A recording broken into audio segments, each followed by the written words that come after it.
Sir Vijay దళపతి గారు party పెట్టబోతున్నారు.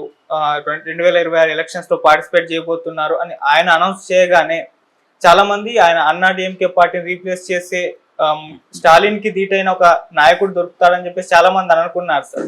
అయితే ఇంకొంతమంది లేదు ఆయన కమల్ హాసన్ లాగా లేకుంటే విజయకాంత్ గారి లాగా ఇలా వచ్చి అలా వెళ్ళిపోతారని చెప్పేసి కూడా మాట్లాడుకుంటున్నారు. మరి ఇప్పుడు ఆయనకు ఈ అన్నా డిఎంకే పార్టీని ఈయన పార్టీ రీప్లేస్ చేయగలదా? స్టాలిన్ గారికి ధీటైన నాయకుడిగా ఆయన ఎదగలడా సార్? మీ ఒపీనియన్ ఏంటి? స్టాలిన్ కి ధీటైన నాయకుడిగా ఎదగటం అనేది ఆయన ప్రోగ్రాం కాదు ఒకటి. రెండోది ఏడీఎంకేని రీప్లేస్ చేయటం అనేది ఆయన ప్రోగ్రాం కాదు. ఏడీఎంకే తో గేమ్ నడపడం ద్వారా తన ఉనికిని నిలబెట్టుకోవడానికి భారతీయ జనతా పార్టీ అక్కడ ఆల్రెడీ గేమ్ నడుపుతోంది. భారతీయ జనతా పార్టీయే ఇప్పుడు విజయ్ ఎంట్రీని ఏ మేరకు ఆపగలము అనే ప్రయత్నంలో ఉంది. అందులో భాగంగానే వాళ్ళ సోషల్ మీడియా ప్లాట్ఫామ్స్ ఉన్నాయి. భారతీయ జనతా పార్టీకి చెందిన సోషల్ మీడియా ప్లాట్ఫామ్స్ మీద, పర్టికులర్ గా తమిళ సర్కిల్స్ ఎక్కువ ఉన్నటువంటి ప్లాట్ఫామ్స్ మీద విజయ్ పార్టీ సింబల్ మీద, అంటే ఆ పతాకం మీద ఉన్నటువంటి చిహ్నాల మీద, వాటి మీద జోకులు ప్రమోట్ చేయటం, రెడిక్యూల్ చేయటం అనే కార్యక్రమం మొదలైపోయింది. ట్రాల్ మొదలు పెట్టేశారు వాళ్ళు ఇమ్మీడియట్ గా. వాళ్ళకి తెలిసిన ఏకైక ప్రోగ్రాం అవతల వాడిని మనకి ఇబ్బంది అనుకుంటే వాడి మీద దాడి చేసి చంపేయటం. అందులో భాగంగా వాళ్ళు ఆల్రెడీ రంగంలోకి దిగారు. చాలా క్లియర్ గా ఉంది సినిమా. వాళ్ళు ఏడీఎంకే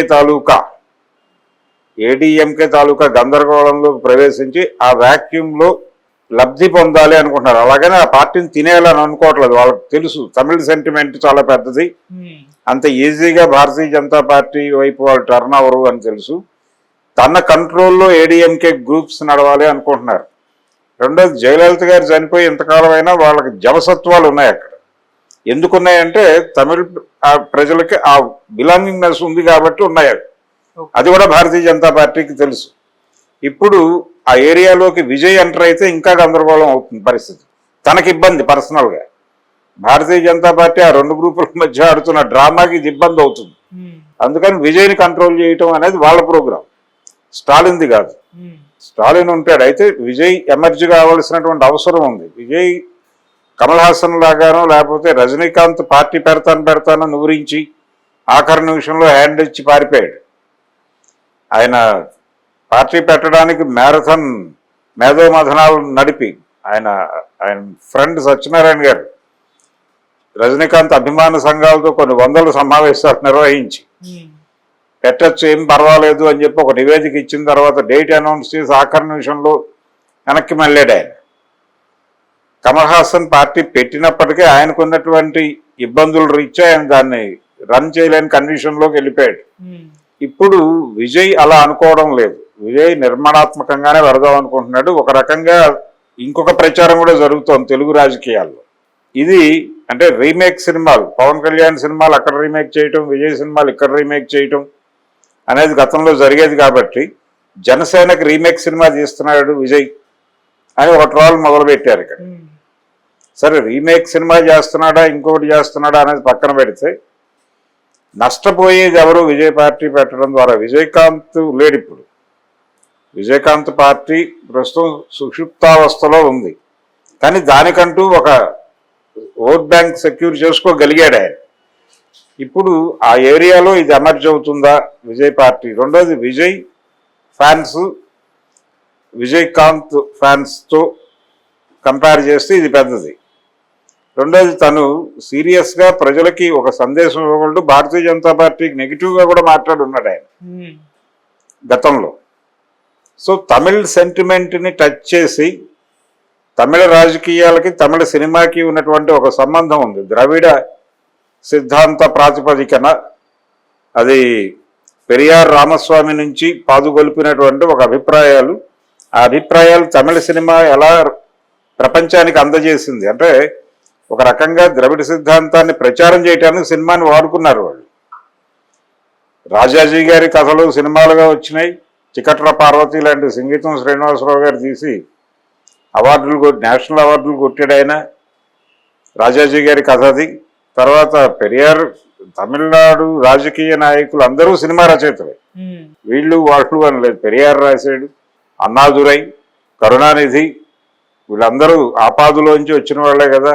అవును. సో తమిళ సినిమాకి, తమిళ తాత్వికతకి, తమిళ రాజకీయానికి ఒక ఇంటర్లింక్ ఉంది. అయితే ఎంజీఆర్ తర్వాత ఆ బిలాంగింగ్నెస్ ని, ఆ అటాచ్మెంట్ ని ఎస్టాబ్లిష్ చేస్తూ తమిళ హృదయాల్ని కదిలించి ముందుకు నడిపించగలిగినటువంటి నట రాజకీయ నాయకుడు లేకుండా పోయాడు. ఓకే. ఎంజీఆర్ కి అన్నాదురైకి మధ్య నడిచినటువంటి ఒక రిలేషన్, ఇది చాలా ప్రధానం. ఆయనతో ఆయన ట్రావెల్, ఆ తర్వాత తన పార్టీకి అన్నా పేరే పెట్టుకున్నాడు ఆయన, అన్నా డిఎంకే అన్నాడు ఆయన.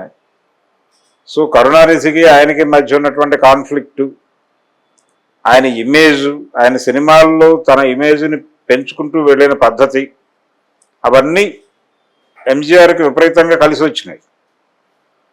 ఆయన విప్లవ వీరుడు అని పిలుచుకునేవాళ్ళు, అంటే ఆయనకు ఆ బిరుదు ఉండేది తమిళ ప్రజలు. కాబట్టి ఆయన ప్రజల కోసం పోరాడే పాత్రలో చేసేవాడు ప్రధానంగా. రిక్షా కార్మికుడిగాను ఇలాంటి క్యారెక్టర్లు చేసేవాడు ఆయన. అలాగే విజయ్ కూడా నెమ్మదిగా ఆ దిశగా టర్న్ అవుతాడు అనుకుంటున్నాను నేను. అంటే తన సినిమాల ద్వారా పబ్లిక్ ఇష్యూస్ ఆయన బలంగా డిస్కస్ చేసినటువంటి సందర్భాలు లేవు ఇప్పటిదాకా. కాకపోతే అడపాదడపా వ్యవస్థల మీద తనకు ఉన్నటువంటి డిసెంట్ని ఎక్కడో చోట మాట్లాడే ప్రయత్నం అయితే చేస్తున్నాడు. ఆ మధ్య ఓటేయడానికి సైకిల్ మీద వెళ్ళటం, ఇలాంటి మ్యాజిక్లు కూడా చేశాడు ఆయన. పబ్లిక్ అటెన్షన్ ని గ్రాప్ చేయటం అనేది అతనికి చాలా ఈజీ వ్యవహారం. కమల్ హాసన్ లాగా పార్టీ పెట్టి సుప్త చేతనావస్థలో దాన్ని ఉంచడు, డెఫినెట్ గా యాక్టివ్ చేస్తాడు. పవన్ కళ్యాణ్ నిలబెట్టడం వలన అతనికి ఒక గుర్తింపు వచ్చింది, ఓడిపోయి షట్టర్ దింపలేదు. సో అదే స్టైల్లో ఇతను కూడా ఒక స్టేబుల్ లీడర్ అనేటువంటి ఒపీనియన్ ప్రజలకి కలిగించే పరిస్థితిలోనే కనిపిస్తున్నాడు. ఇది భయపెడుతోంది వాళ్ళని. అందుకని వ్యతిరేకమైన ట్రోలు, వ్యతిరేకమైన ప్రచారం విపరీతంగా చేస్తున్నారు విజయ్ మీద కేంద్రీకరించి. ఆయన పతాకంలో ఉన్నటువంటి 2 ఏనుగులు, అది కేరళ ట్రాన్స్పోర్ట్ ఆర్గనైజేషన్, అంటే మనకి ఇక్కడ టీఆర్టీసీ లాగా అక్కడ కేఎస్ఆర్టీసీ ఉంది కదా, రోడ్ ట్రాన్స్పోర్ట్ కార్పొరేషన్, వాళ్ళ సింబల్లో 2 ఏనుగులు ఉంటాయి. అవి అక్కడి నుంచి కాపీ కొట్టాడని, ఆ తర్వాత స్పెయిన్ పతాకంలో ఉండేటువంటి ఆ మధ్యలో ముక్కను తీసుకొచ్చి దానికి కేరళ ఏనుగులను పెట్టి ఒక సినిమాటిక్ ఫ్లాగ్ తయారు చేసి ఎగరేసాడని చెప్పి కూడా ట్రోల్ చేస్తున్నారు. ఇలాంటి ట్రోల్స్ అన్నీ కూడా ఈయన చేసేది ఏమిటి, కమల్ హాసన్ చేసింది ఏమిటి, ఇతను చేసేది ఏమిటి అని ట్రోల్ చేస్తున్నారు. ఇలా ఈ మొత్తం వ్యవహారం వెనకాల ఇతను సీరియస్ పొలిటికల్ పార్టీని ఎమర్జ్ చేయబోతున్నాడు అనే భయం. ఆ రోజున ఎంజీఆర్ అలాగైతే తమిళ అంటే తన అభిమానులని, ఓటర్లని అందరినీ కన్సాలిడేట్ చేసుకుని తన వెనక నడిపించాడు, అలా నడిపించగలిగినటువంటి సమర్థత ఉన్నటువంటి, ఓపిక ఉన్నటువంటి నాయకుడు విజయ్ అనేది కనుక ప్రూవ్ అయితే అతన్ని అడ్డుకోవటం ఇబ్బందిగా మారుతుంది. అతన్ని కంట్రోల్లోకి తీసుకోవడానికి మళ్ళీ ఏదో డ్రామా నడపాలి. కాబట్టి అసలు ప్రవేశమే ఆపితే ఎలా ఉంటుంది అన్న మూడ్లో వాళ్ళు ఉన్నారంటే ఇతని మీద కొంచెం సీరియస్గా ఫోకస్ ఉంది ఆ పార్టీ మీద. అందుకని ఆషామాషిగా ఉండదు ఆ పార్టీ, ఆషామాషిగా ఉండదు, కొంచెం సీరియస్ ఇంపాక్టే ఉంటుంది. అతను నిలబడతాడా చివరి వరకు, లేకపోతే వెళ్ళిపోయి ఎవరితోనైనా లాలూచి పడతాడా, అవన్నీ వేరే గొడవ. ఎంజి రామచంద్రన్ కాంగ్రెస్తో ఎక్కువ టైఅప్ అయి ఉండేవాడు అనేది కూడా ఆయన మీద ఒక విమర్శ ఉండేది. ఎన్టీఆర్ గారు మొదటి మహానాడుకు పిలిచి ఫెడరల్ ఫ్రంట్ పెట్టాలి అని మాట్లాడినప్పుడు వీళ్ళందరినీ పిలిచి కాంగ్రెసేతర రాష్ట్రాల ముఖ్యమంత్రులు, కాంగ్రెసేతర ప్రభుత్వాలు ఉన్నటువంటి అన్ని రాష్ట్రాల ముఖ్యమంత్రుల్ని పెట్టి ఆయన ఒక కాన్ఫరెన్స్ పెట్టాడు ఎన్టీఆర్.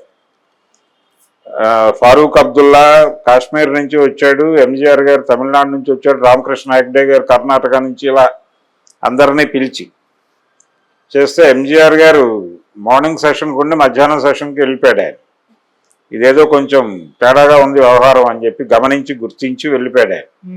అది ఇంకా తెలుగు ప్రజలు కానీ తమిళ ప్రజలు కానీ మర్చిపోలేదు. కాబట్టి ఈయన తర్వాత అలా అవుతాడా లేదా అనే విషయం పక్కన పెడితే ప్రస్తుతానికైతే భయం పుట్టించగలుగుతున్నాడు. అది అక్కడ వరకు సక్సెస్. అతని మీద ట్రోల్ ఏ రేంజ్లో జరుగుతోందో ఆ రేంజ్ లో అవతల వాళ్ళని భయపెట్టాడు అనే దానికి కొలమానం ట్రాలే. ఆ ట్రాల్ జరుగుతోంది కాబట్టి ప్రస్తుతం ఆయన సక్సెస్ఫుల్ డైరెక్షన్ లో వెళుతున్నాడు.